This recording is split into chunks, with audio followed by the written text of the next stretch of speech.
So once again, good evening, ladies and gentlemen. I would just like to welcome you all to the TTA Business Webinar Series number 12, and it's hosted by the Turkish Thai Association. Our webinar affiliate and our corporate member today is BYS Group or BIS Group, and the topic of discussion will be big data and AI applications for industries. The webinar will be recorded and it will be posted on our YouTube channel and across our social media platforms for your convenience. And as always, please feel free to ask any questions after the webinar. And without further ado, I'd just like to welcome and thank our speakers today. They are experts in their field. So firstly, Professor Dr. Kittichai Lavangnananda, Swadikap, Professor Dr. 𝒊𝒕𝒊𝒄𝒉𝒂𝒊, and Dr. Tolga Kaskati. So I'd just like to hand over the floor and the presentation to BIS Group. Thank you.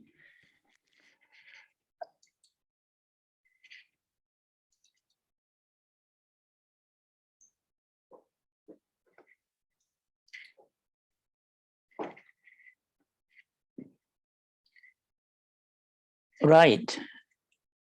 I trust that you can all hear me. Yes? Yes. Mm-hmm. Okay, I was told that I have a half an hour and I shall time myself accordingly. And well, first of all, it is an honor to be invited. It is an honor to be invited indeed. And as you said, Assalamu alaikum, Naselsin, and Sawadee to all those. Okay, and have I been to Turkey? Yes. I like to go there again. Yes. Will I make the time? Yes. But the time that I have been to Turkey, it was too little time to explore. And I'm sure Turkey, that was 25 years ago. I'm sure Turkey has changed a lot since. But never mind. Okay. Without much further ado, I do not know what to expect from the talk today, and I do not even know what kind of audience. In fact, I might be talking to an expert, and the word industry makes me think quite a bit that I do not want the talk to be too academic. So, and judging from the schedule, I'm quite happy that I'm the first. So I can do, I'm allowed to do the easy bit. And I shall leave the difficult bit, the technical bit, to Professor Sagiroku and Professor Kastaki to do that. Okay, right. And a little introduction about my university. My university is King Mongkut University of Technology, Thonburi. There are three King Mongkut University in Thailand. We were once the same university with three big campuses, but for management reason, it's better to split into three. And among the three, we have reputation. I don't want to talk down anybody, but I can say that we are one of the top 10 university in Thailand. And if you check website like Time Higher Education or anything like that, I'm very happy to say that we're in it. To be honest, even if we are under 1,000, but if we are still 1,000 and over, we'll still be happy these days. And I am from School of Information Technology, like, and a little on our school that that is a statue of King Mongkut himself. This dynasty, we call this dynasty Rama dynasty, and King Mongkut is Rama the 4th. At present, we are Rama the 10th. So he's the 4th, and he's known to be the father of Thailand. So that is his figure. And some of us who have seen the film, especially one of us, I know, I have just talked to would know it. He, you may know him from the book. I think some of you may have read the book Anna and the King, and the king is King Mongkut. And the film was made. The film was made about him. Quite a couple of films. I should keep it short. The latest one by Hong Kong actor Chow Yun-fat. And if you can see the statue, that's a real thing. I do not think he looks anything like Chow Yun-fat, but there it is, right? And we have our own gown in red, and students like it because it's bright red. And if you see the corner here, the one with the gown all red, that little figure there is me, right? And this picture give that our university is quite airy and everything, but in reality, our university is too small, right? Okay, but enough said about my university. My school, we just celebrate 25 odd years of our school not long time ago. Like we are the largest university, largest school of information technology in Thailand, in terms of number of students, I have to say, not in terms of size, not in terms of building, but in terms of number of students. And I like to think it's a global phenomenon that student is going down everywhere in the world. Okay, like the topic of my talk, I shall keep it light among these taxonomy. And in fact, I hope we will have time for Q&A for opinion from all of you. The title today is Big Data Analytic AI in Industry. And the thing is that which you get some buzzwords in this field like AI, knowledge discovery and data mining, business intelligence, big data analysis, data science, and the latest high metaverse.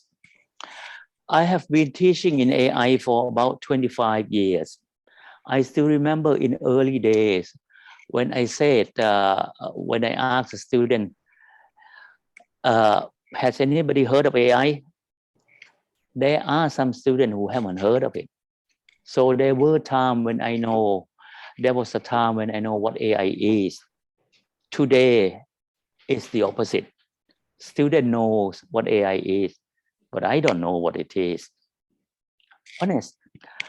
Why don't I know what it is? Because it's being used everywhere. It's especially in business and especially industry, it's becoming a hype word that is changing all the time. And to put it short, can you define AI? I don't think you can. Artificial bit. Of course, we all know that AI is short for artificial intelligence. The artificial bit is easy to define, but the intelligent bit is impossible to define. So after that, people don't bother about defining what AI is, but we just assume for what it is. And then throughout my study in AI, as I said, up until 20 years ago, normal people, common people probably never heard of AI, but now everybody heard about it. But is it AI? I don't know, because nowadays, the thing is that when you get the word intelligence, the word smart coming into the word intelligent coming into it, and business people, many think that is too technical for layman term for common people. So many replace the AI with the word smart. And so you get smart this, smart that, intelligent this, intelligent that, so and so, so and so. And sometimes I wonder, are they all smart? I'm checking my time, so I won't go over time on this. For example, these days you get smart this, smart that. In a car, you get intelligent control for lane departure. For lane departure, if you drive at a certain speed and if you're going to depart from your lane, it gives you a signal, and they call intelligent system, blah, blah, blah. Is it intelligent? In fact, all you have to do is just knowing the lane, knowing your speed, and knowing the orientation of your car, and calculate the distance, how many seconds you're going to get off the lane, and set a signal warning. Is there any intelligence on that? I don't think so, but that's what they say. Certain car now they even call the push start, smart intelligent start system.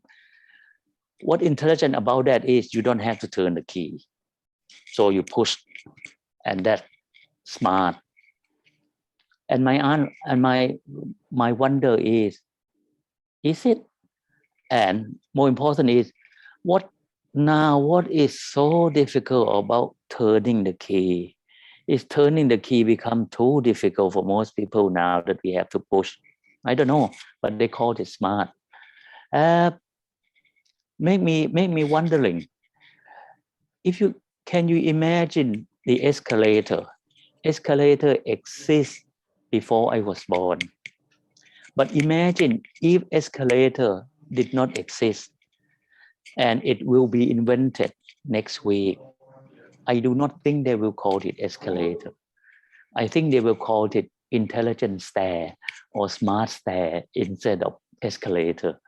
That's how I like to think sometimes, misuse of the words. Artificial intelligence. So what is AI? In a sense, among our community, if you talk about AI, it must involve some kind of decision making, and also I would say complex decision making, and also for a better one, it must use some techniques in the field of AI to call it an intelligent system. And then if it's evolved on, and then you get something like the hype word that coming a few years back, knowledge discovery and data mining.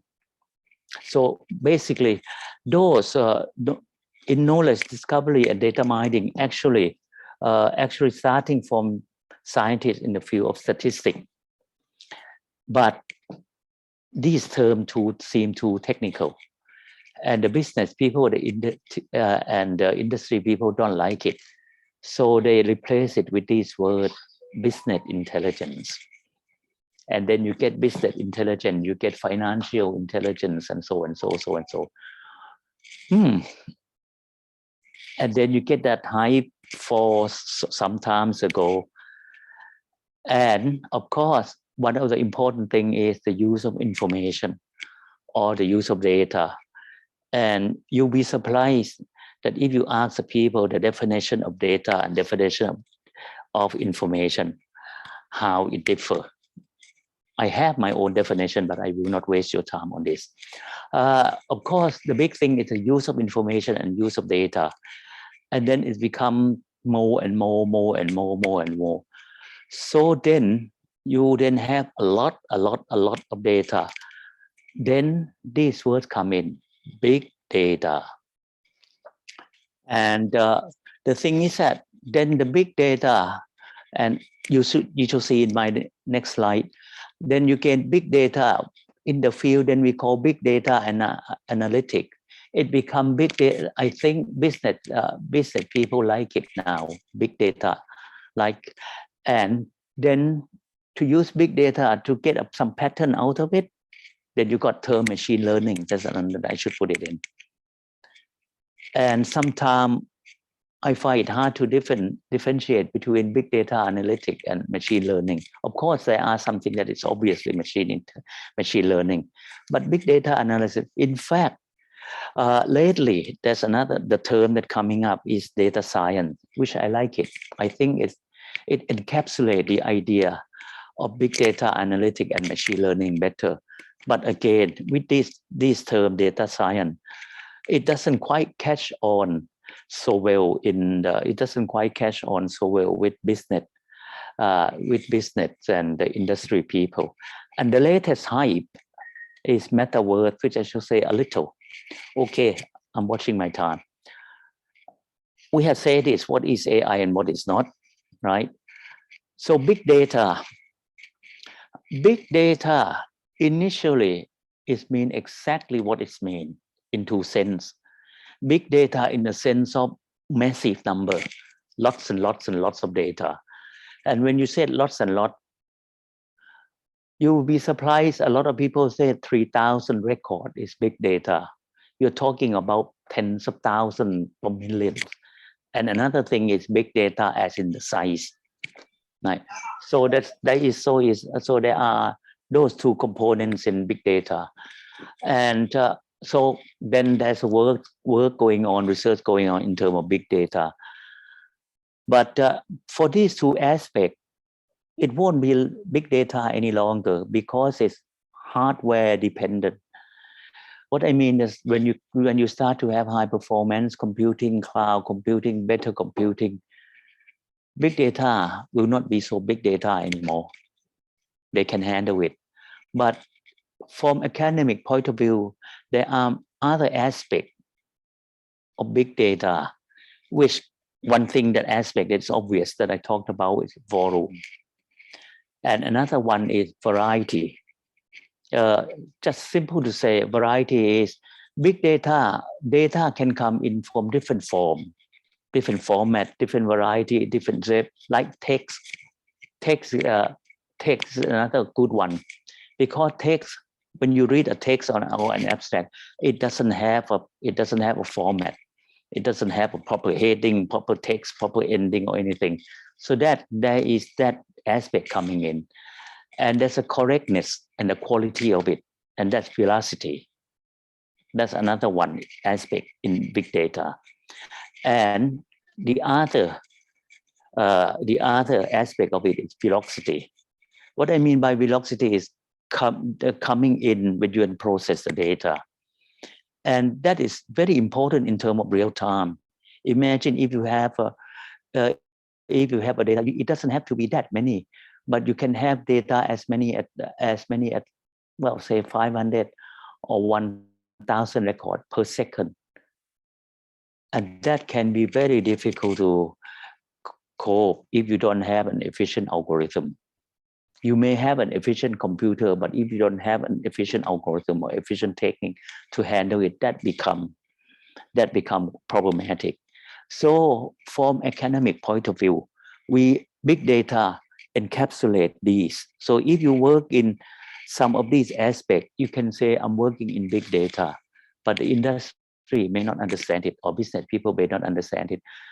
Again, the unusual thing is, from what I've seen is, the finance people, the business people, the industry people extend the term, the aspect of big data to add this value in terms of some record, some kind of data has more value as in monotony value than other.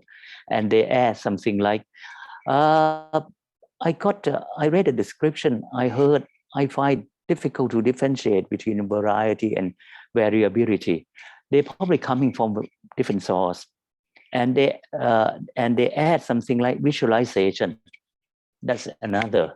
In fact, there are a few more. If you search it, some have actually said that are 10 aspects in big data. But I'm not sure if in academic we accept all of them. But definitely these four, right? And as I said, I intend to make this as just an introduction to big data. So when we say big data, don't think of it as just size of record or just the number of record. There are some other aspects that you can deal with it. And among these aspects, there are so many things involved in it. So let's hope that we have a clearer understanding of the term big data. If you have clearer understanding, then I'm happy. Now we move on to the latest hype, right, among big data. Or before the latest hype, metaverse So is metaverse in AI anything to do with big data or anything to do with AI? I like to think AI has an application in it, rather has an application in it. And I think I was told that Mark Zuckerberg will soon change his Facebook to the term Meta. Why metaverse? I think they get the term Meta from AI, because in AI there's a subfield of AI called meta heuristic. The term meta is a Greek word. It probably means something like above or better, giving you that sense. And of course, the term verse is mean universe. And that's the latest people talking about it. In fact, metaverse is nothing new. It started from computer graphic, which computer graphic exists well before I was born. And then from computer graphic, then they move on to do something good about it. Then move on to computer animation. Of course, with the coming of game, as you can see, computer animation become very computer game become very important, and it catch on. And from then on, people want to get the feel of it, improve it something a bit better. Then it's come to this virtual reality. Virtual reality, I would say the term comes in, and the work in virtual reality comes in only in the past 40 years. 40 years is not long in terms of history of one field. You may think it's long, but the 40 years is not if you compare to mathematics or compare to statistics, which exists hundreds of years. Virtual reality, because I remember 20 or 30 years ago, people start working on virtual reality. And the problem with people in academic is virtual reality has many forms, from something very cheap to something very expensive. Something very cheap, what I mean is that something that you can manage within your PC. And something, the common one that you see is something like visor, headphone that you wear.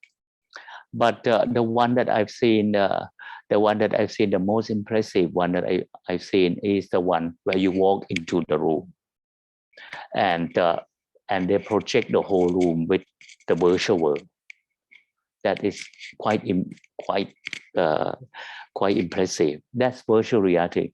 But again, the problem with virtual reality is there's a lot of work to be done. There's a lot of work to be done, and it tends to be expensive. And okay, I do not want to talk too much in academic, but certainly my school cannot help talking and mentioning metaverse in computer science. But can we afford the good technology, good equipment in virtual reality? That's another matter.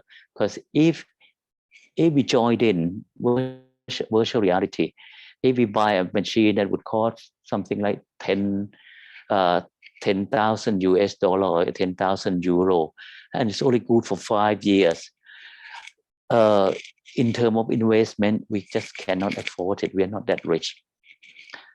And now for virtual reality, I think the term is probably too confusing. And the latest hype is this metaverse. That you probably, many of you, I'm sure, know more than I do on metaverse. They said metaverse would allow you to become anybody, go into a room, become anybody, interact with anything. Well, assuming that is true, do you really want it? And I think there is a danger too. There is a danger too that I think this. So basically, if you go into metaverse,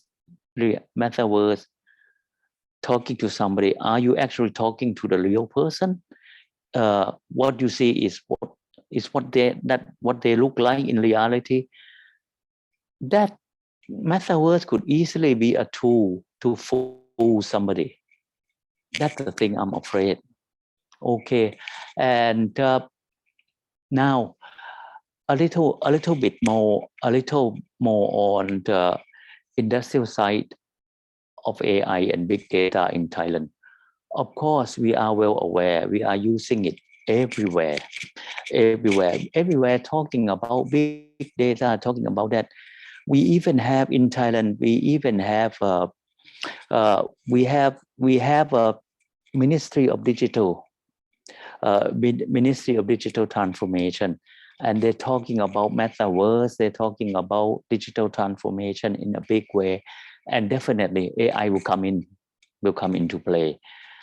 But what I'm feeling is they don't understand it enough, and I do not know whose job is it to educate them. Is it my job? The problem is, if people like us try to educate them, will they listen? I hope they will. But my experience with industry is that, of course, industry and company, they are profit making, which I don't blame them. That's what their job is. I got involved with several projects, and the difficult bit I feel is that they don't understand the problem enough of what they're doing. That's one thing. Another thing is they don't really know what they want. Because from us, from implementer side, we need well, if I can use it, we need all the value, all the parametric value that we're going to use. We need to know what kind of data that we use in the system, so we can implement, we can teach the machine to learn, blah, blah, blah, blah. But they don't know. And that's one thing that I feel, that my experience with it. And the other thing is they have unrealistic expectation. They think, like, especially with AI, they think AI can do this, AI can do that. And now it's quite fashionable to say that we are going to do this, we are going to do this, and we will employ AI to do this, to do this. I'm not sure if they know about it. I got involved with one project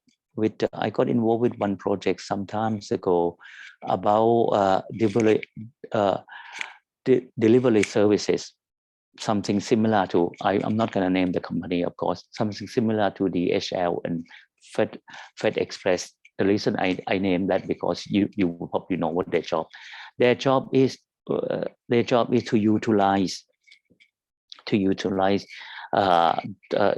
They receive a parcel in the morning from the airport, come to the center, sorting, and they need to utilize it. Need to utilize their vehicle, their motorcycle in a big way, and they thought that they want something fantastic. So it took me a long time to understand what they exactly want and come up with optimization routine that would improve. It was definitely improved than their manual process by over 30%. And at the end, tell you the truth, at the end, when I got it, when I deliver it to them, I wouldn't say they are not interested. They're sort of semi-happy, because by the time that I deliver what they ask me, their demand has changed, their objective changed to something else. And then their objective changed to something else, they expect that the system can handle. So I think there's a big gap between, for me anyway, there's a big gap between industry,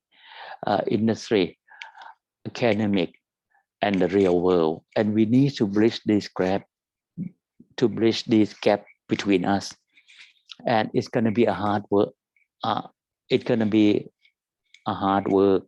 And last thing for metaverse, I do not believe the kind of thing that I do not believe the kind of thing that you heard about advertising and anything like that will happen in the next 5 years. Things move fast, I know, but not in the level that you will be satisfied with it. Probably not in the next 5 years. And there's a lot of things to consider, like equipment, like speed, like interaction, and other thing, like haptic. That's one thing. So if you touch something, you want to. That's an example. If you touch something, you want to get a feeling that you touch something, so you can't touch the air. So that is very difficult to deal with as well. Or there are many things, but again, I'm using enough for my time, so I'm just going to end my presentation.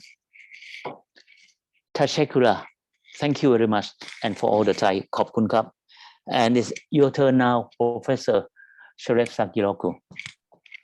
Thank you.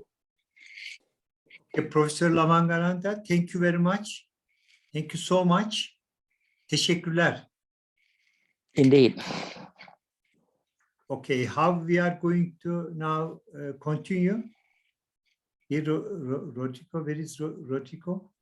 Khun Kittichai, if you could just make 𝒔𝒄𝒃 the host to share screen. Share screen. We just need to make 𝒔𝒄𝒃 the host. So if you just hover over his screen, then What screen do you want to see? To make him the host of the Zoom call, Mr. 𝒔𝒄𝒃. You want me to share screen with whom? Just to make Mr. 𝒔𝒄𝒃 the host, so you just click the 3 dots on his picture. Click. What do I do? I have click over Mr. 𝒔𝒄𝒃's video. Okay. Yes, and then you just click on it, and it should say make host. Make host. Yes, I did that, and I said click change host. Thank you. Okay, fantastic. Thank you, Professor. Now you see my screen now. Really, thank you. Let me make it full screen. Okay, fantastic. So thank you, Professor Lamangananda. Now I will go into in more details on this TTA business series now. And before going further, I would like to also thank you to this kind invitation to deliver a speech in TTA business series. So today also I would like to mention what we are doing our industry in big data perspective, and what sort of things can be done on those issues. I will be mainly describing or explaining those issues. There were some definition for those actually, but thank you, Professor. He explained the definitions, but I would like to go to in deep detail of industry and big data perspective in health, and also what are the features of big data and AI.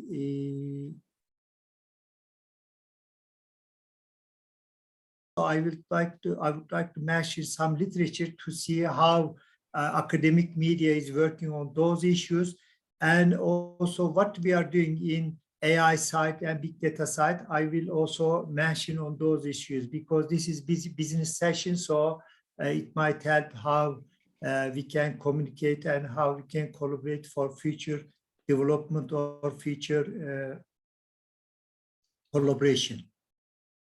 So I quickly go those issues. What are those definitions?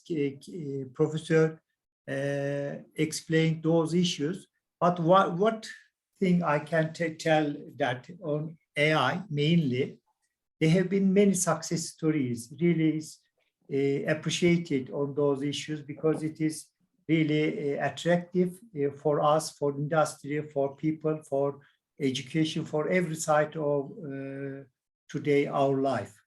And when we look at the data sides, as also mentioned, data is really enormous. Big data is in front of us.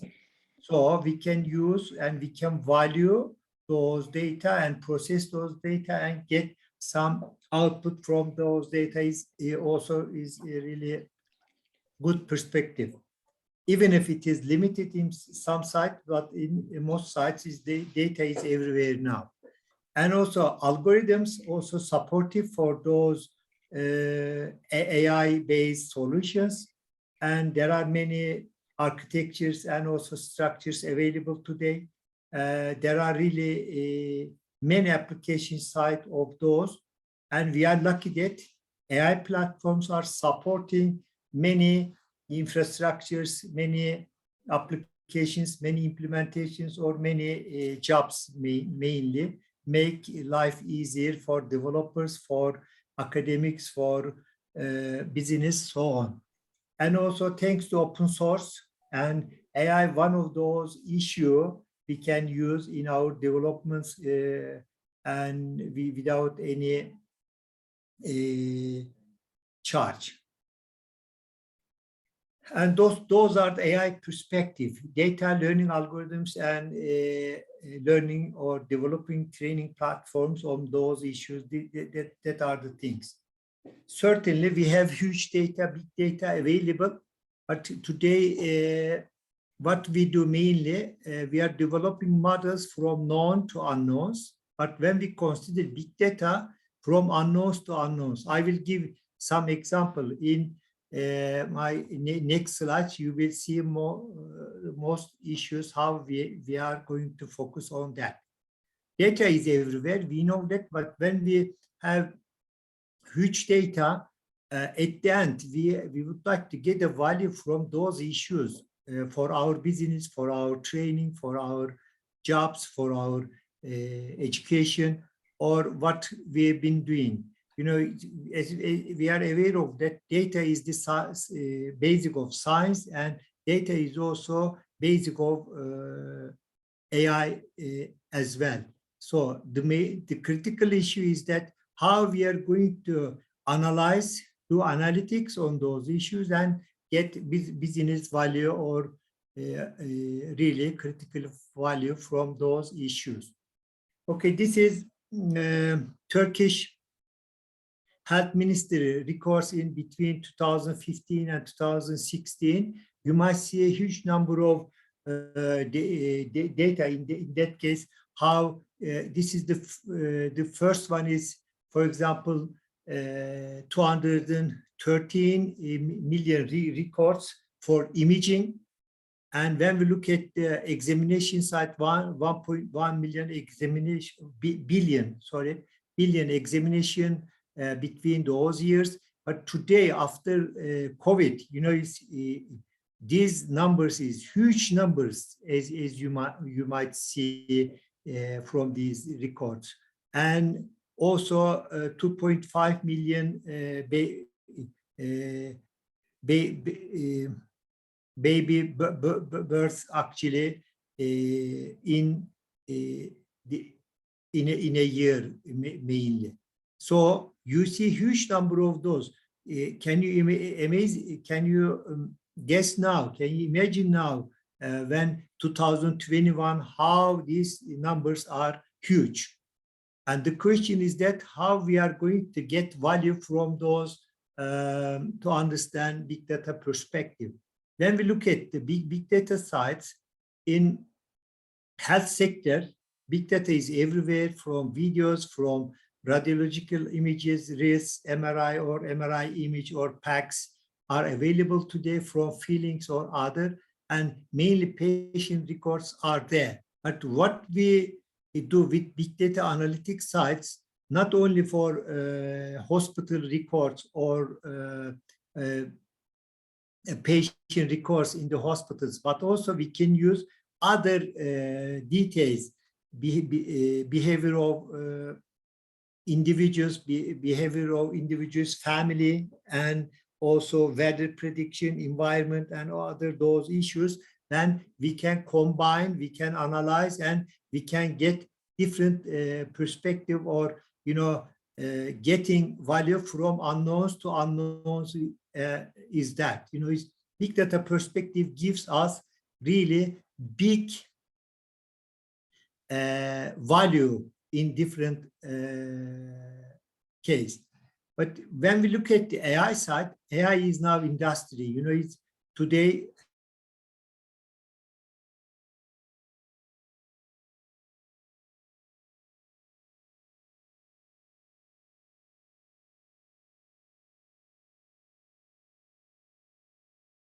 by day, it will be increased in the future as well.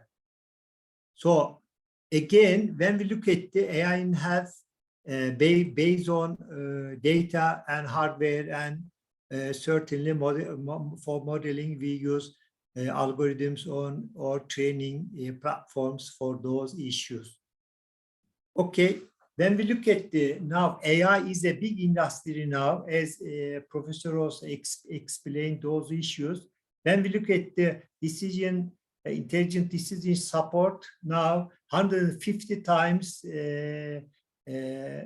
better than before. When we look at the hospitals, now AI is usage to 3% AI is used in hospital. When we look at the surgery complication, 5 times reduced in the complications. When we look at the hospital stay, 21% reduce or contribute those hospitals. And according to the one report of USA Health Ministry, we see that $400 billion they save so far. When we look at the startups are getting more, and Apple, Google, Neuralink also is focusing on health industry. So as we might see, this is really big size. Okay, when we look at the academic sides, you might see deep learning, big data, AI health, and deep learning health. Those are the years from 2017 to 2021. And you might see, for example, deep learning, big data, and 355 to 207. When you look at the articles, proceeding papers, and other issues, and you might see the universities, how they are contributing those fields. This gives you, how industry and university collaboration are doing good job for this side. You can see that. When we look at the academic sides, actually, it's big data, deep learning. Sorry, Professor Gupta. Yeah. It seems your screen might be frozen. I'm unsure if it's frozen or if you haven't skipped the slide. Well, now it is. Can you see the screen now? No. Yes. Professor 𝑧𝒂𝒊𝒄𝒉𝒂𝒊, Yeah. we still see your first slide. It has not moved. All right. Okay. How about now? Can you see now? On my side, it has not moved. It's still on slide 1. Oh, still you are in slide 1. Okay. And what I can do, I can stop it and then restart again.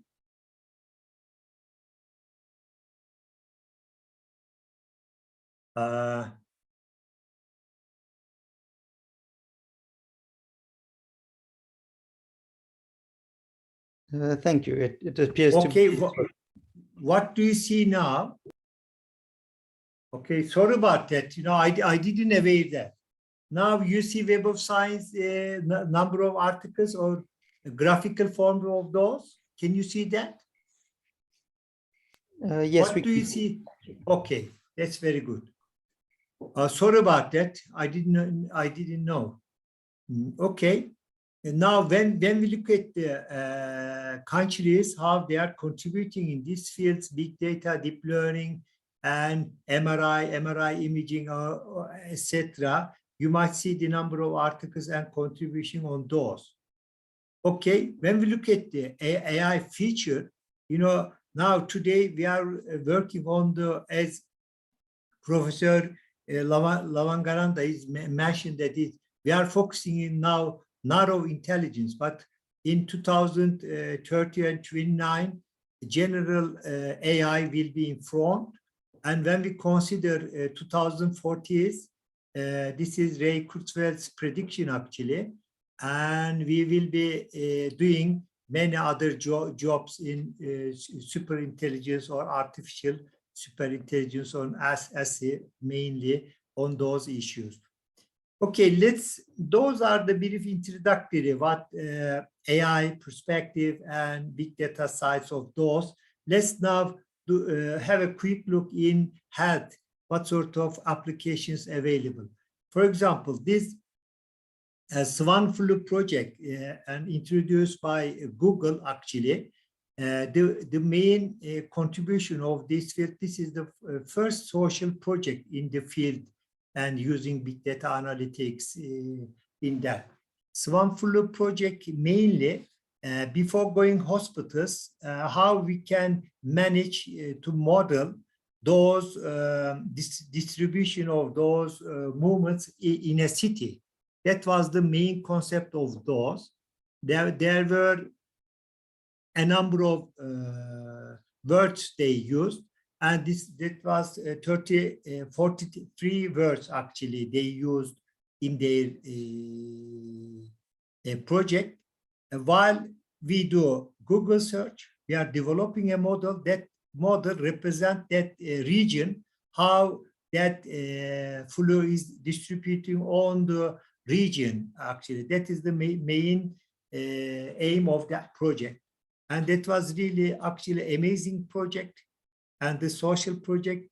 But there are a number of issues we consider that they say, they published this article in Nature. You can quick look actually if you would like to have more details.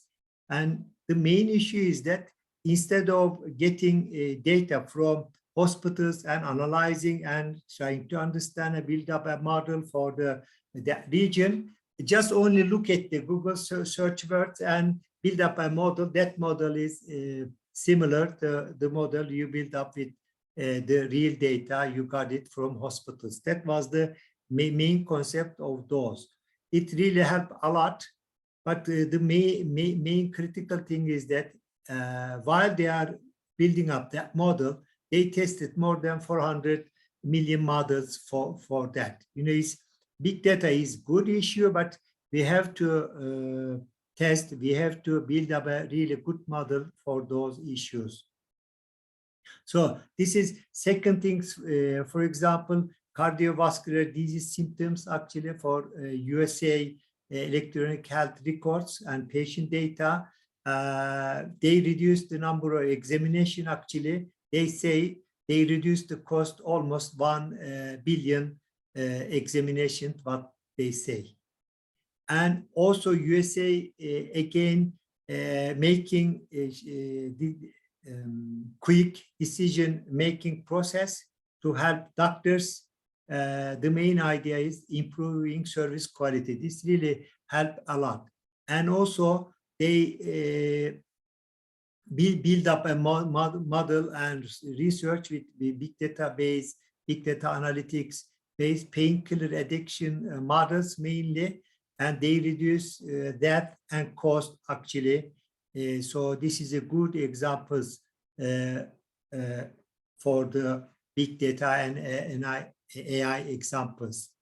And also electronic health records they are focusing on for PPI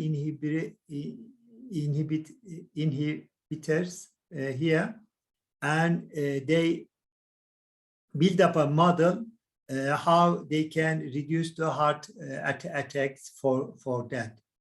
And also analyzing more than 700 MRI and PET images actually belonging to almost 1,000 patients, and for reducing or for understanding the disease tendency. And main idea come up later on. They found a a correlation between blood flow and Alzheimer's disease correlation. So this helped a lot to reduce those diseases in that. And also there are some issues for diagnostic part of prostate cancer from MRI image data sets, and also functional MRI data and building brain networks and making analysis faster to increase the performance for those analytics. And also cancer diagnosis for especially liver, kidney cancer, and clustering and understanding, diagnosing the cancer for that. And also for modeling CT image quality and improving image quality based on big data analytics. And also there are fraud in health, also another issue. They build up more model to understand drug use, abnormal case, fraud detection in health issues or health processes, and so on. And those are the literature. I just give you a brief introductory those. What we do actually in, we are doing real-time application for those.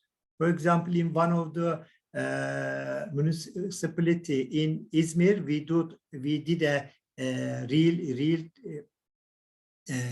we built up a real model, and the main objective of this is understanding driver behavior. What sort of bus drivers in city, and we have a data of 3 buses in the city, and 724 hours data we got from those buses.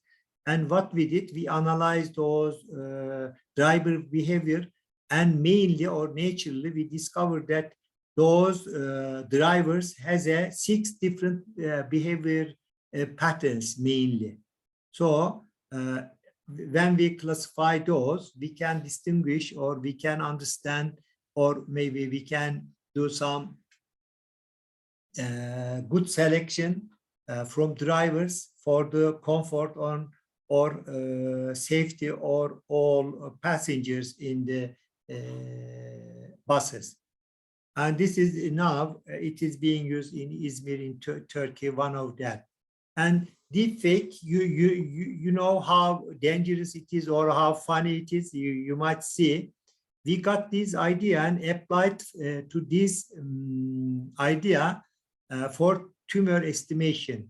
It's on the left-hand side, you might see the MRI images or each slides, and we build up a GAN model, generative adversarial networks, and we build up, when you look at the right side of those, especially the last column, you can see, it's on the right of the brain, you might see some black sites. Those are the, mainly tumor site or tumor estimation.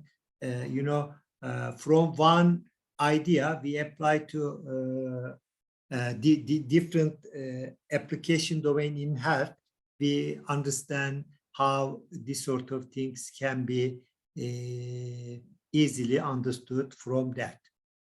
Okay, we have a good project actually. It might help to build up a good business in Thailand as well, Turkish Brain Project.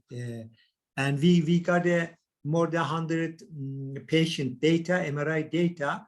What we are doing, we are analyzing or building up a model. That model helps us to tell us tumor estimation, and it gives us some segmentation process. And if there is any abnormal cases in the system, and also if there is any emergency case happens, this project tells us. Gazi University has got a big university, actually, top 5 university. And this year is 95 years of establishment. We are celebrating its 95th anniversary this year. And we have a really good hospital. In that hospital, we have 3 MRI devices, and we build up these models. We applied these models in those devices, and those devices now is working in real time. And if there is any abnormal cases, this system informs the doctor or radiologist or other staff, crucial staff, inform that that patient has got some abnormal case. Please change your priority for those patients. The system tells. Now, this project is really success story for Turkey, because for the first time we use our own data, we build up a model, and this model help us to distinguish or to segment images, and also to distinguish cases abnormal or normal, and also tells us what are the defects in the brain or any cases. This project is important, because this is a state project, is supported by Turkish presidency. This project will be applied to any government universities or state schools, medical schools, free of charge. So now we started in Gazi University. Now we are extending to 3 now other hospitals and in test, and mainly it will be used in many other state hospitals. And maybe in Thailand, you might do this sort of project. We can do joint collaboration or other issues. You might see the links. You can go and see more details about that. It's mainly health issues is really a hard task. In first phase, what we did, we developed models, we applied to the systems. Now the system is running in real time for test. In the second phase, what we do, in using for health issues, there are many standards we have to follow, obey those rules, obey those standards, and also set up those systems to other hospitals. Another issue. This is 2-year project. We almost complete 1 year now. Next year we'll be completing the project in that. Okay, so those are the 2 things I mainly explained, but maybe I can tell you one more project in fraud detection in CDR data in mobile operators.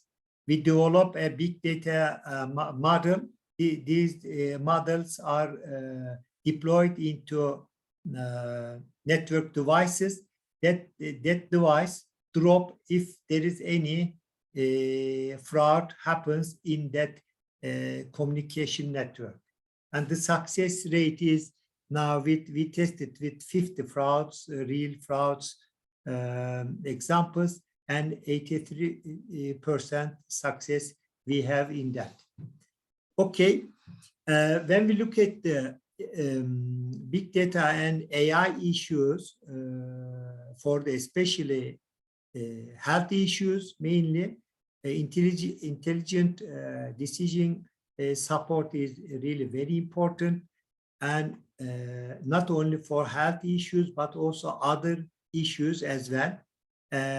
Fraud is everywhere in health cases. There are also fraud issues as well. Preventing fraud and reducing the cost also another issue. Improving quality of service from image side, from service side, from cost sides is really important, and especially for business and diagnosis issues. And also it gives us new perception in doing new research and development sites. So now we have really other ideas to apply in especially health sector, and this gives us new systems, helps the doctors, helps the patients, helps the systems, helps the country. You know, those sort of things is important, especially with big data support. Mainly, we work now small with 100 patients and more than 8,000 images now. We are working, but now we are extending those issues and we are going to apply big data in those issues. Okay, when we look at the big data and AI side again, you know, it will, if we find a good solution for or any precaution for those issues, we can reduce the number of patients going to hospital. Instead of that, we can understand and we can call them to hospital with a schedule, and then we can reduce the cost and make patients more comfort. And reducing cost for both sides, actually, in hospital side, government side, and also patient sides as well. So offer really high contribution in different sides, as I initially mentioned, and also contribute good planning in that. Really, this sort of application help us a lot in especially COVID sites. Maybe we don't have any solution for that, but government has a good infrastructure for that to manage COVID issues in a scheduled steps, and also preventing and from many other issues is possible, because when you establish any initial issues from the other data or other analytics, it give you many other perception. You know, it's knowing from unknowns, as I said, from unknowns to unknowns. Really, it is giving different perspective and different perspective in many sides while we are doing those issues. And also big data issues and AI issues will really help us using deep learning, machine learning, as stated, data science, perception, big data analytics, or other issues from IoT or virtual reality will also help us in the future doing many other research, many other devices, developing devices, or and also providing good solutions, not only for health issues or health sectors, but also other issues.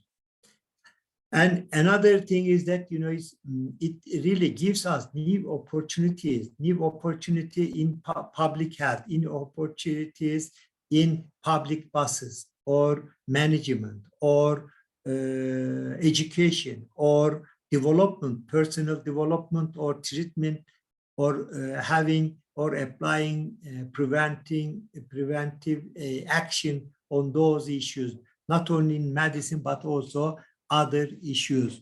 So mainly it helps us to increase the diagnosis as well in that field. So mainly it will help us to increase and do some collaboration between diseases. As I said, you know, surging keys and the distribution of the any flu has got a model. So we might develop a model like Google Swan Flu project. So really, it will gives us different opportunity. So it will bring new challenge, so certainly new threats as well, because of the, the industry has got a different sector, different data type, different data storage, and so on. And it needs to be used in different cases. For example, in a company, the data should be analyzed in that company because that data might be a critical data for that company or maybe that country. So analyzing those sort of data requires privacy issues plus security issues. So those are another issue to be considered. In recently, when we look at the privacy issues, we should consider privacy in data, privacy in the system, privacy perspective in the system, privacy perspective even in AI applications. Recently, more focusing issue in the literature. So this sort of vulnerabilities might be happen due to lack of infrastructure, lack of expert, lack of field experts, and lack of software or hardware supports, or lack of specific policy or strategy as well. So those are the main issues we should consider that. Okay, when we look at the future, today we are managing the things with a centralized solution for those, but when we look at the future, we should more consider to personalized medicine, especially specific individual patients focus. So decentralized solutions will be in front. So community focused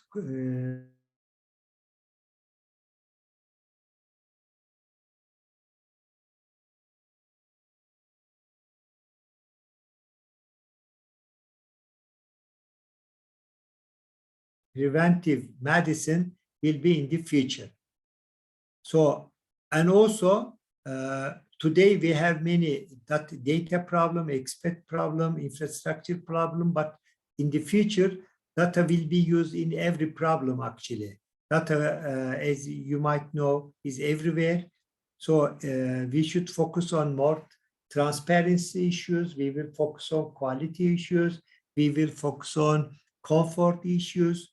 And we will focus on high speed issues, and also cost will be another issue for the future.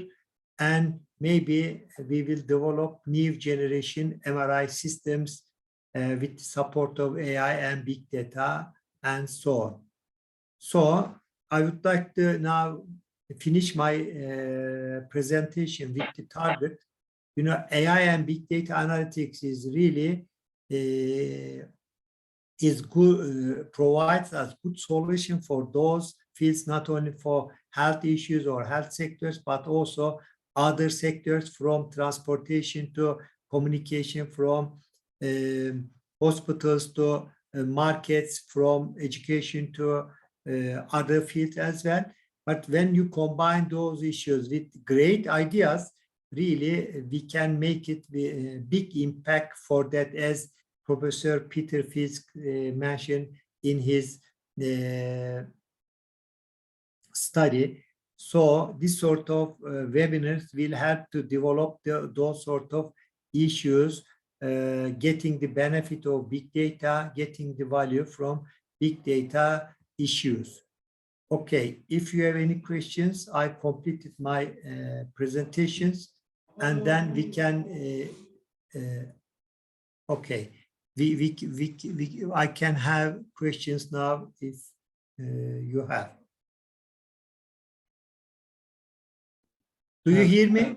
Professor 𝒊𝒕𝒊𝒄𝒉𝒂𝒊, I think it's better if we have questions at the end of the presentation. Okay, yeah, sure. If we can just... Now I will give,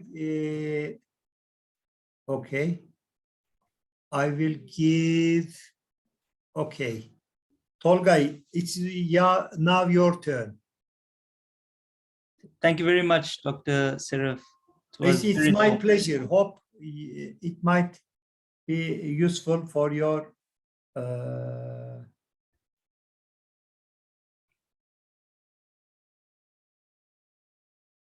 part. Okay.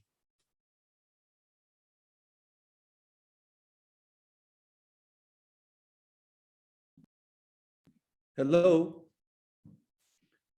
I think that this is my turn. Thank you so much for the great presentations realized by Professor Sağıroğlu and Professor Lavangananda. Thank you so much for this. Right now, I would like to provide you a presentation about artificial intelligence, opportunities and challenges in health emergency fields. My name is 𝚐𝒂𝒊𝒄𝒉𝒂𝒊. I am lecturer in biostatistics, also entrepreneur in AI and data science fields. Firstly, I would like to highlight that in healthcare sector, artificial intelligence aspects. The primary aim of, sorry for that, yeah, this is the screen now.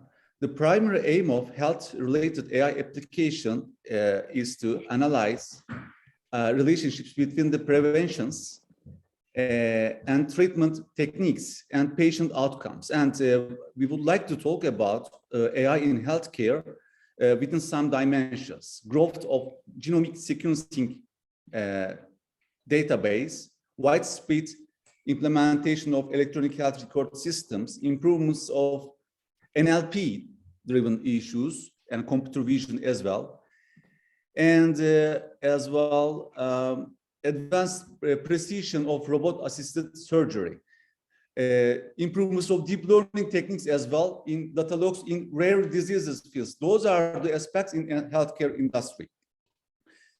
What else? The Stamina project in the practice, we already continuing as the company BYS Group, as the partner of the consortium, we are implementing this project.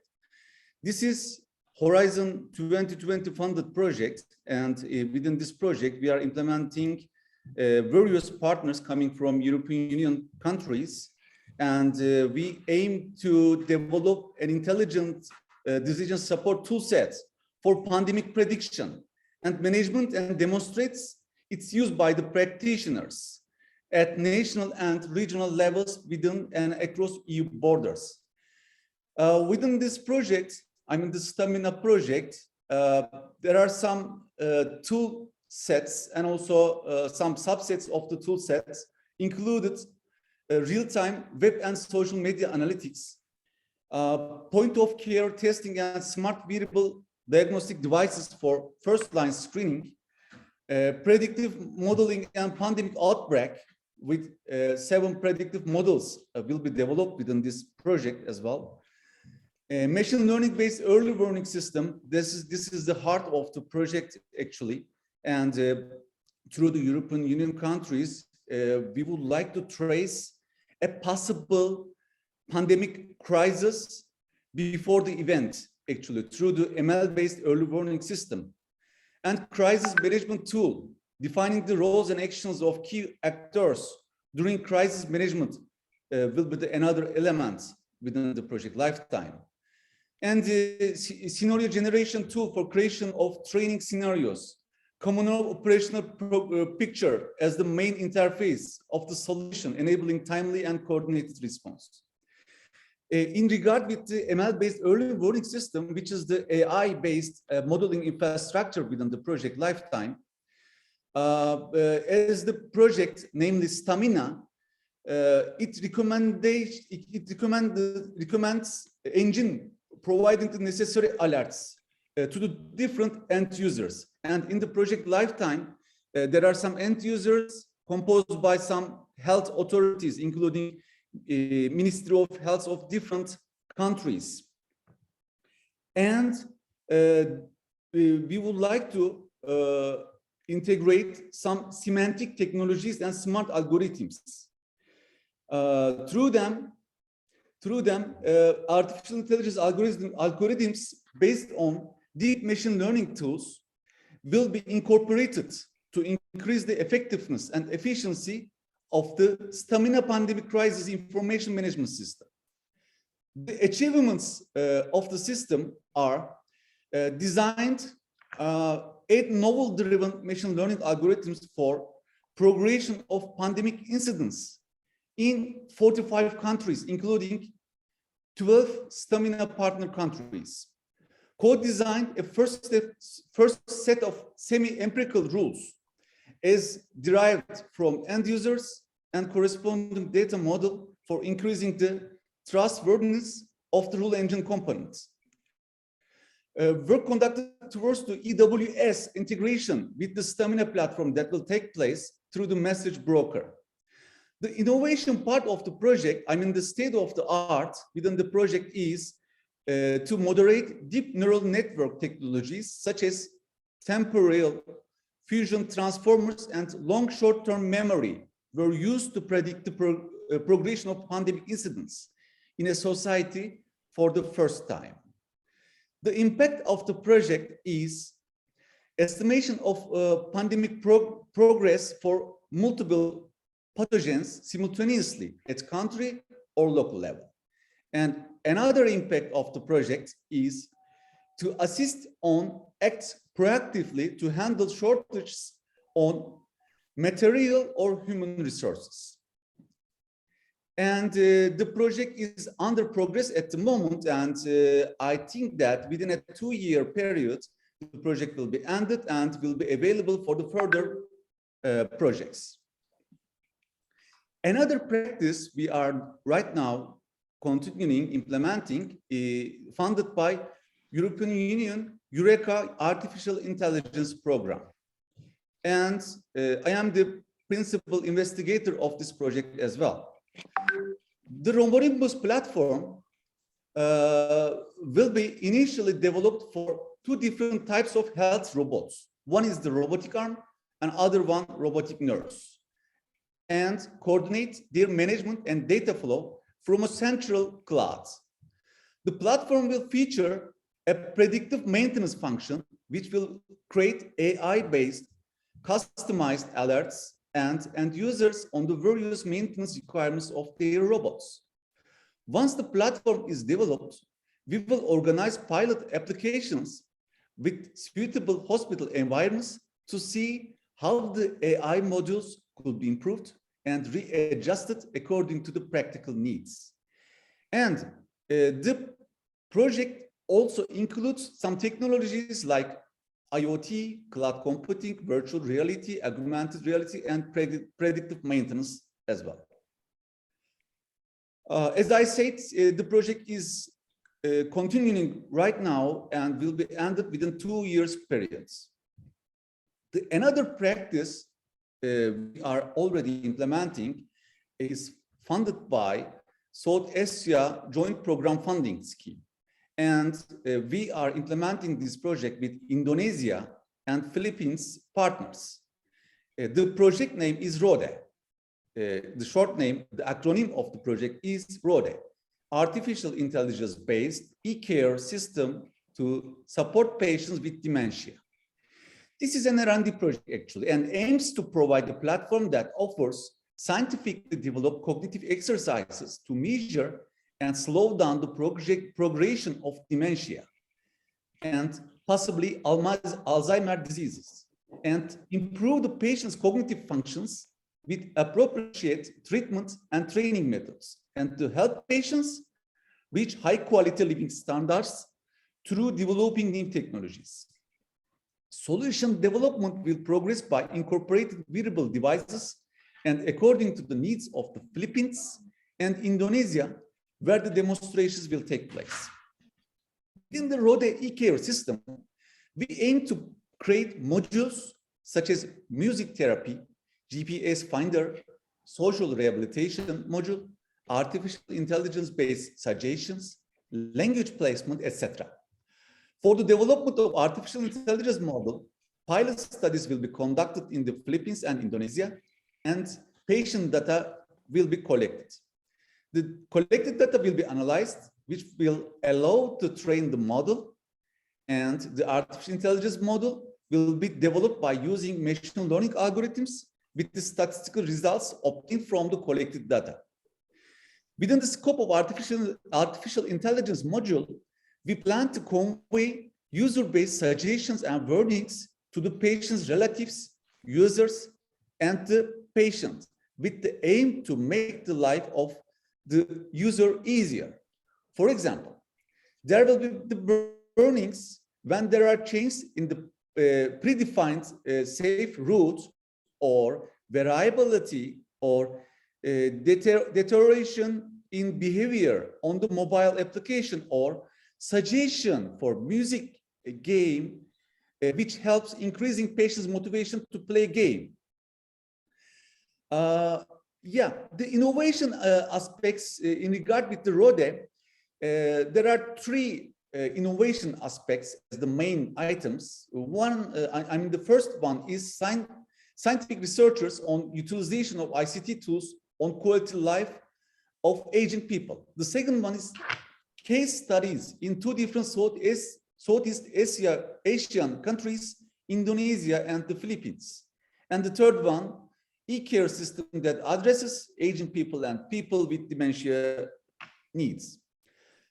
The impacts will be serving to the elderly care industry and directly elderly people, and also health industry as well. Yeah. Another sample about the AI practices in our hands is 𝑬𝒂𝒃 project. This is the acronym of the project, and also funded by 𝚑𝒂𝒃 joint program as well, with Spanish and Turkish partnership. The full name of the project, Innovative Business Intelligence Solution for the Self-Care and Disease Management for Type 2 Diabetes. The application has been developed to monitor the daily lives of diabetes type 2 patients, to provide early intervention against problems that may occur in diabetes type 2 patients, and to develop a virtual assistant customized for diabetes. Application contains chatbot module that provide answer to users' diabetes and related questions. The context of the chatbot is specialized for only diabetes health-related questions. The coach chatbot application developed as a hybrid model. It contains AI and rule-based methods as an hybrid methodology. System identifies context with using AI algorithms, and after identification, realizes it continues with rule-based system. The answer of identified question is given to the user with rule-based methods. Virtual coach has been developed to provide recommendations according to clinical data of users. This module developed with using Keras framework with the multi-layer perception artificial intelligence model. The challenges and in other words problems, and also the opportunities within this project, personal care is the first dimension. As you know, personal care is essential in type 2 diabetes. Drink water, doctor's appointments, HbA1c1 values tracking is vital for patients. AI-based early detection, which is critical for glucose control, diabetes management, and complication prevention, and self-help and peer support, offering the possibility to avoid some relational and behavioral important aspect, is provided via the 𝑬𝒂𝒃 platform. This is the logo of the project, and the 𝑬𝒂𝒃 platform is available within the Android market for the end users. And I would like to highlight two dimensions about opportunities and challenges.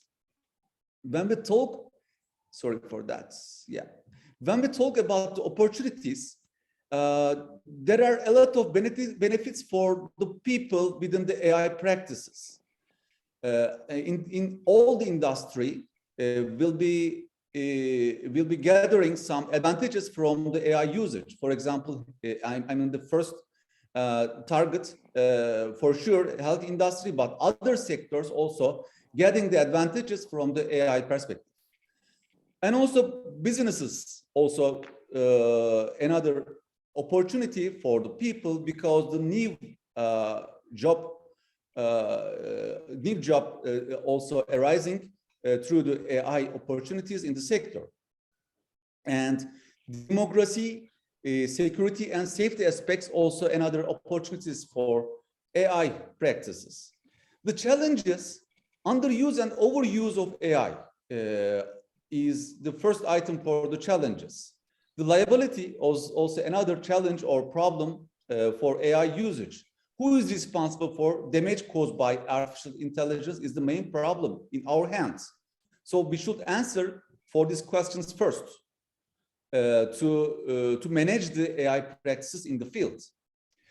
Threats of artificial intelligence to fundamental rights and democracy, also the questionable issues at the moment. And the countries discussing these aspects internally and between of the countries, they are already in discussion now.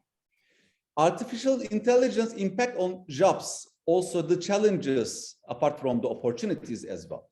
We should also discuss about the impact of the existing jobs in the sector, including health one, and also competition, also another aspect for the challenges. The last one is the transparency challenges. You know that the privacy aspects are the key topic and also highlighted issue in the market. GDPR issue and also privacy aspects are in the discussion now. And AI can manage or cannot manage these aspects in efficient way. We should also take into consideration of the challenges of the privacy aspect of the AI.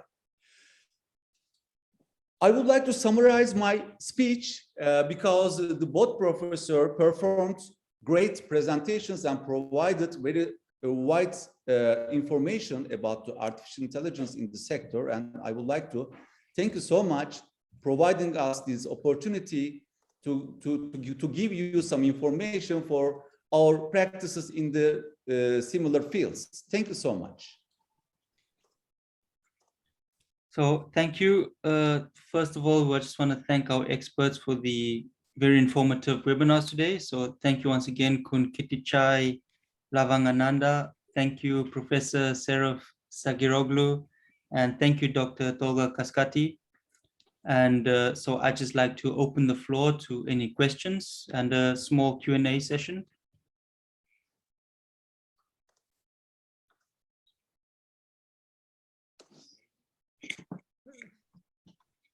Mr. Rodrigo, I have got question actually.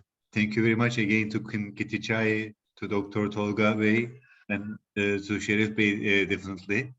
It was very nice to hear from them, from the academicians about the AI technology, which we are trying to implement in our smart city project.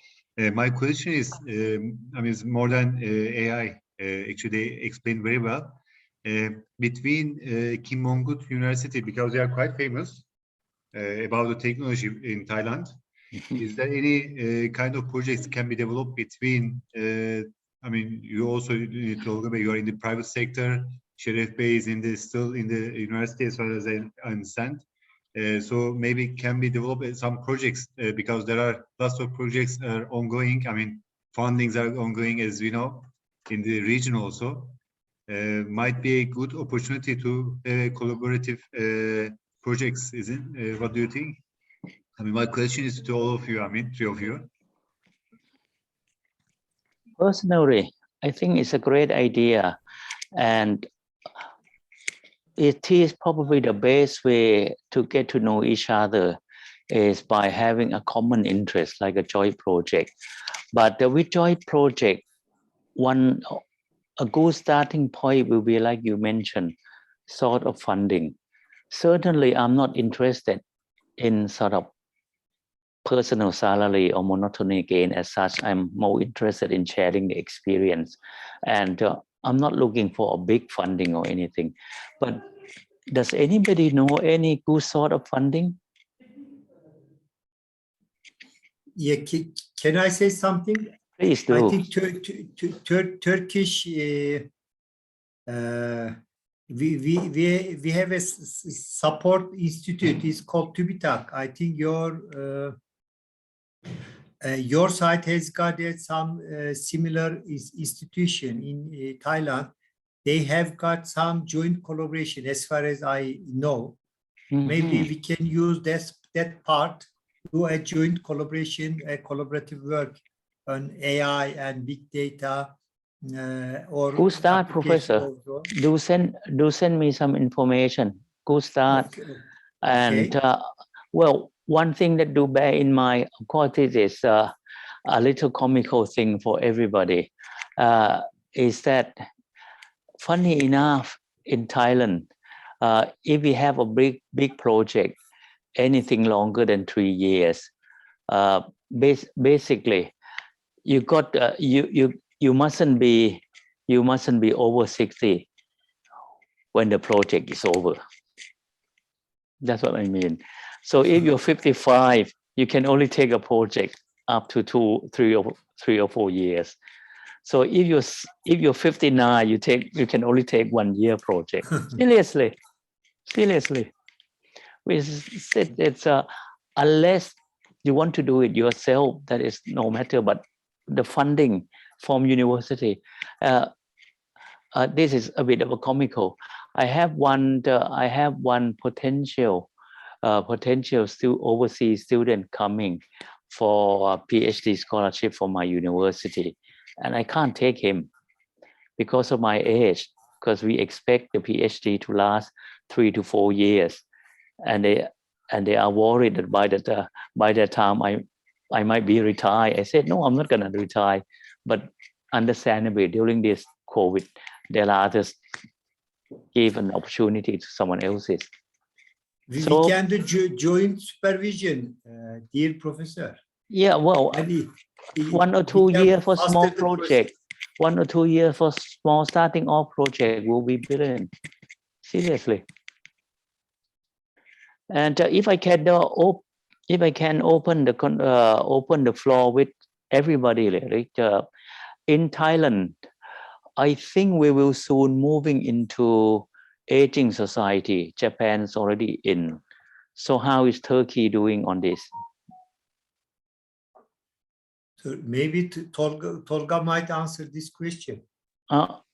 Is Turkey you are asking me about to? Yeah, I'm anybody in the floor or any country really. In Thailand, I think next year, from what I know, the definition of aging society is something like 20% of the population is over 60, and we will be in either next year or the year after, either in 22 or 23, 2022 or 23, we will be an aging society. How about in Turkey or anyone who is listening? I'm welcome to know a little about it. Yeah, we have same issues, but okay, Tolga, you can continue. The problem is we have also the same problem in Turkey, but it is also same with the other countries as well. This is the mutual problem of the world. What I mean is, are you approaching in the next 5 years, 10 years?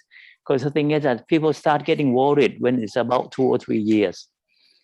Because Thailand is getting worried about it now, because we will be in the next few years. Japan's already well prepared for it. How about Turkey? Because I know countries like Vietnam and Cambodia, they're not worried about it because their population is very young. Really, they're full of young workforce. Is for business why they're threatening to us, because they have just a lot of workforce when Thailand people are getting old. Dear kid, we are not worried. Have you finished, dear professor? Yeah, go on, Tolga. You mean please. Turkish are full of young people? No, we are not worried because robots will be around. You see, don't worry. Aging society problems will be solved with the support of AI and big data. No, honestly, I see that it is an opportunity for our work, for our work for AI. It is an opportunity for AI, but it is not an opportunity for other people. Like Dr. Tonga mentioned about AI and jobs. That's something that triggers it. That triggers my thought.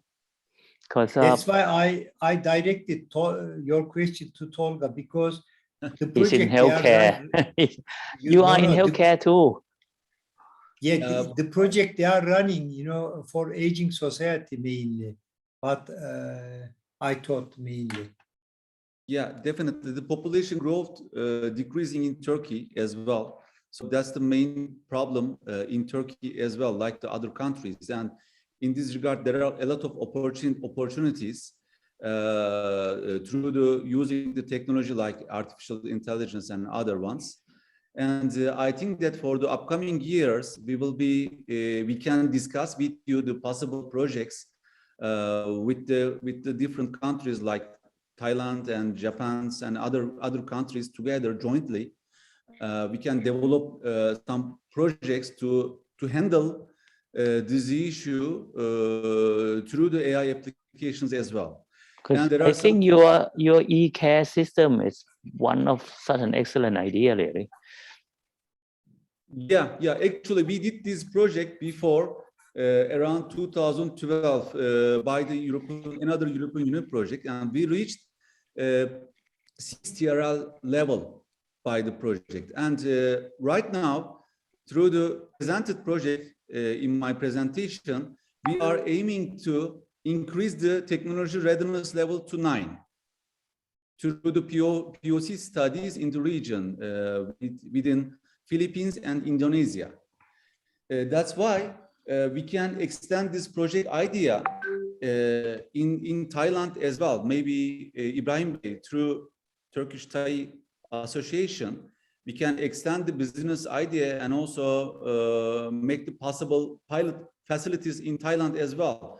Maybe Professor Lavangnanda can be the researcher within the project in the Thailand side of the project. We can extend the project scope as well. Can I also contribute one project?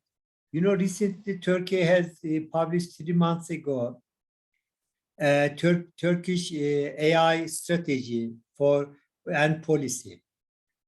So in that policy, by the year of 2025, Turkey has got an aim to educate and train 10,000 researchers. This is the first part.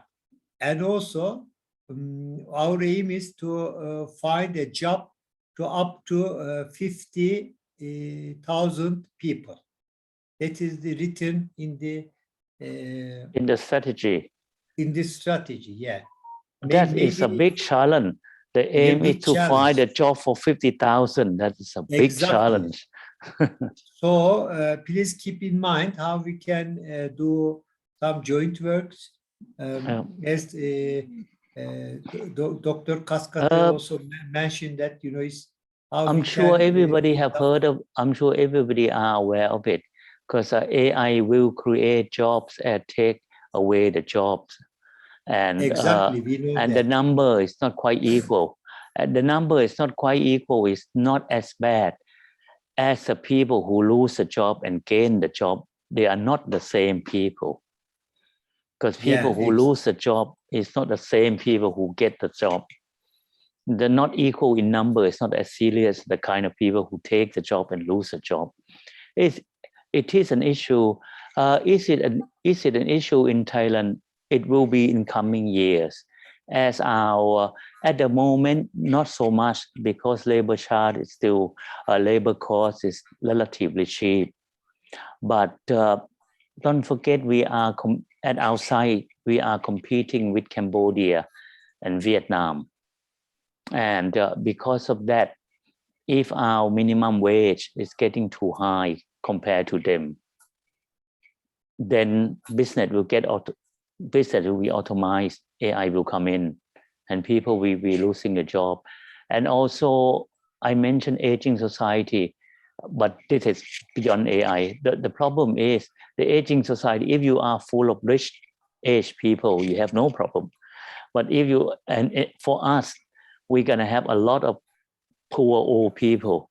That is problem. Yeah. Okay, please, the floor to you. Okay. Maybe, dear Dr. Kaskata, is maybe one concrete project we can develop. Maybe after stopping the record, and then we can continue talking about those issues. It's always possible. As an outcome of this webinar, maybe we can generate a new project together with you. Yeah, sure. Professor Lamangananda is there. I am sure we can develop.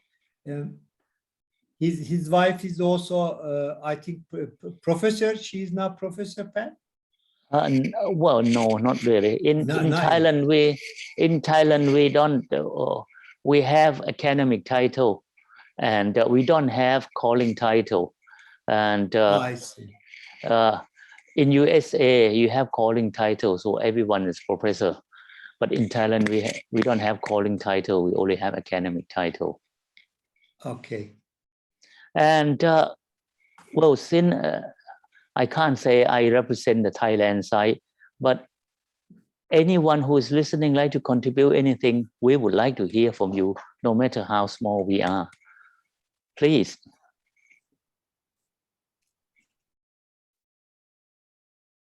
We are ready.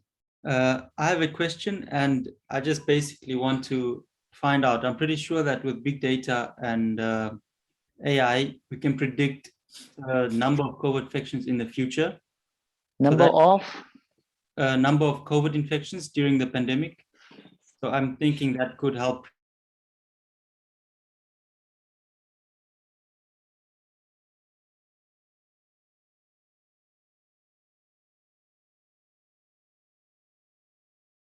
that you need an algorithm, even though you have a lot of data. Of course, we have a lot of data concerning COVID, but you need a good algorithm to make it work. So my question is just how long would it take to develop a working algorithm with the amount of data we've gathered since the start of the pandemic? How long does it take to develop any algorithm? There is no hard and fast rule to answer that. It depends on the complexity of the problem. But if you direct the question specifically to COVID prediction, or if you search the papers on this, I'm sure there are at least 200 or 300 papers on it, and every agency is working on it. But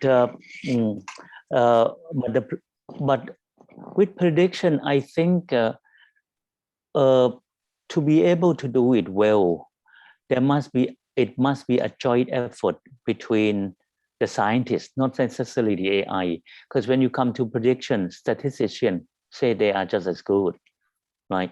For us, we use AI. We are AI-based statisticians. That time series analysis based. They would say they are just as good.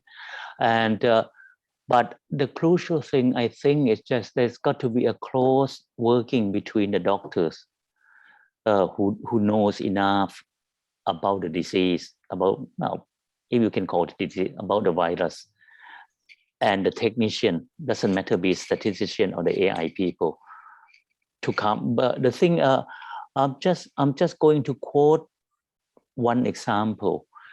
Is what kind of popular vaccine do you use in Turkey? Sinovac, Pfizer, AstraZeneca? Two of them. First two. Sinovac. Pfizer and Sinovac. Yeah. Sinovac, right? Sinovac. We in Thailand have a close relation with China. Of course, we buy a lot of Sinovac.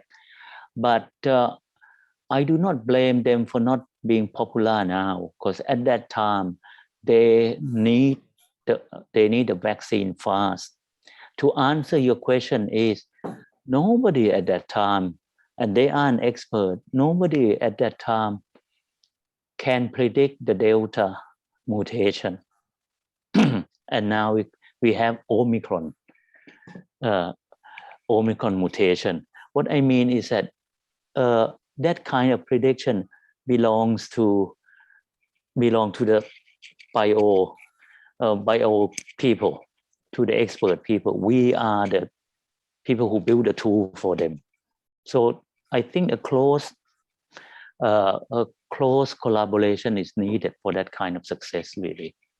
And I like to think we are somehow. Contribute? Please do. Can I also answer Rodrigo's question?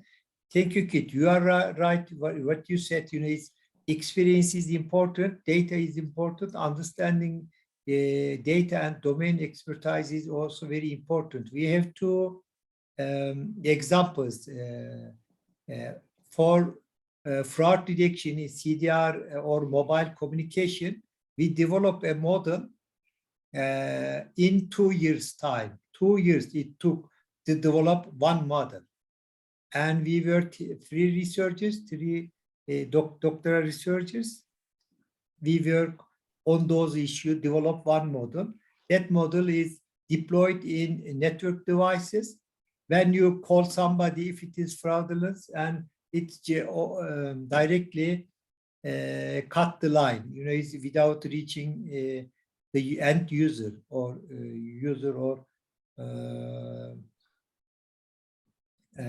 mobile applicant mainly.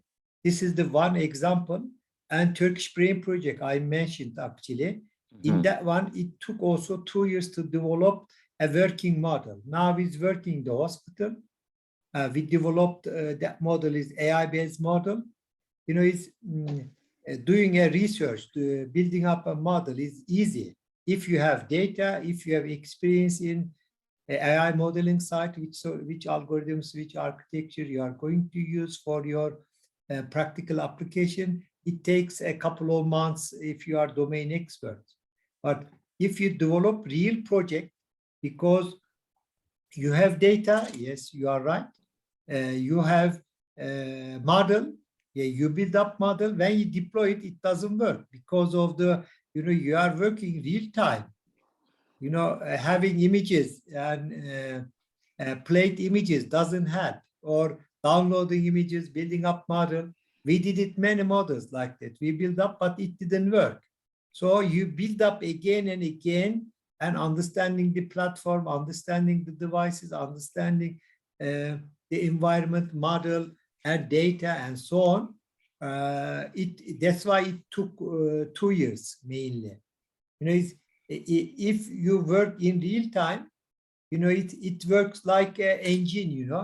If you think that somebody repaired the engine of a vehicle, for example, when you turn on the engine and try to fix somewhere, is easy. But when you turn on the engine and try to fix it, it is hard task. Like, the similarity is like that. You see, is when you play in real time, or if you work in real exercises or real implementations, it's like that. Is working with engine is working in real time. Yes, Professor. Right. Just to Mr. Rodrigo, I think the best thing, I think I probably be right to think to consider people like us as prototyper, and for people like Dr. Kaskati is a real implementer, because exactly. Because the thing is that people like us, sometimes we are limited by time and resources. We need to produce something within 3 or 4 years. And Professor Sagilogu just said it takes him 2 years to produce something real. And it probably takes Dr. Kaskati, who work in the industry, something like 5 or 6 years to something real good. So academic, we are good at prototyper, but because we are limited by so many other things, teaching, number of paper we have to publish, number of years, the scholar or the funding give us that kind of thing. But the real thing are in the industry. That's where they can spend time. But one thing though, once they have got it, they don't tell you what they use. They don't tell you. I bet sometimes it can be something very simple, but they still won't tell you whether it's complicated or whether it's difficult. Industry don't tell you for intellectual property from the intellectual property side. Please, anybody, do come in. I welcome to hear any opinion. I believe Ms. Cotton Lau has a question. If you could just open your mic. Yes, sorry. Like, can the big data and AI technology help with the aging population in Thailand you have mentioned before? Because I heard that like before COVID, so many tourists, they visit Thailand because of the medical travel. And I know Thailand, like they are doing very good job at that area, like it's very popular. So can they take advantage of AI and big data to redevelop that trend? Well, Thailand is a medical hub for being cheap. I think now we are talking something beyond AI. Beyond AI, still in the realm of medical.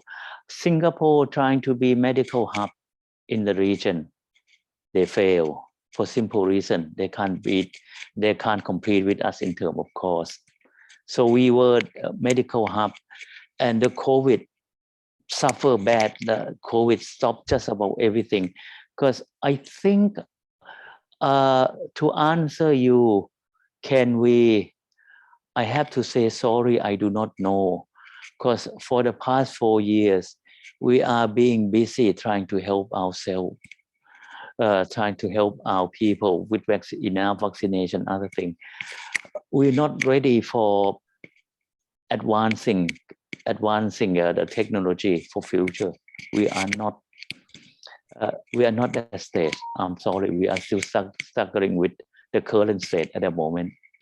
How I wish we are ready. And again, Thailand, while we are not that backward, we are not quite forefront for the bioinformatics technology.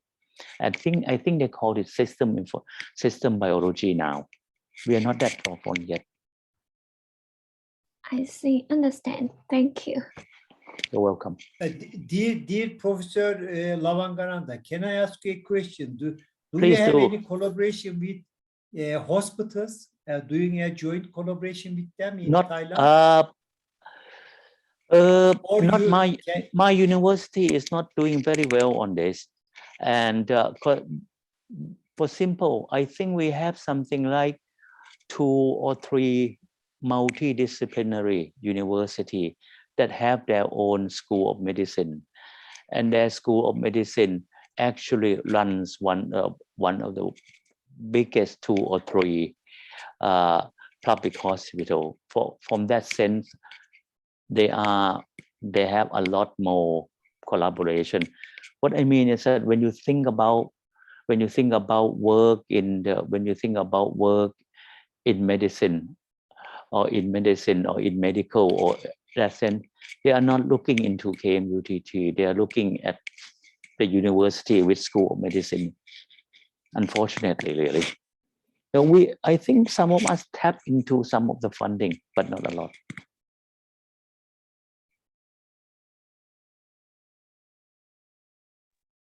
Thank you, Professor Lavangananda. I was just checking if there is any financial support or project support between Turkey and Thailand. I was just checking that. So I'd like to thank the speakers again. It was a very informative and a very fun webinar. Personally, for me, I've learned a lot, and I can see the value in big data and AI and in the industry and applications. And once again, thank you from the Turkish Thai Association to Kun Kittichai Lavangnanda, Particular and Masalama to all. Thank you, Dr. Tolga Kaskati, and thank you, Professor Dr. 𝒊𝒐𝒊𝒄𝒉𝒂𝒊. That's all right, no problem. Thank you. Thank you. Okay, take care. And Thank you. good evening to all. Good evening. Take care. Bye-bye. Cheers. Bye. See you. Bye.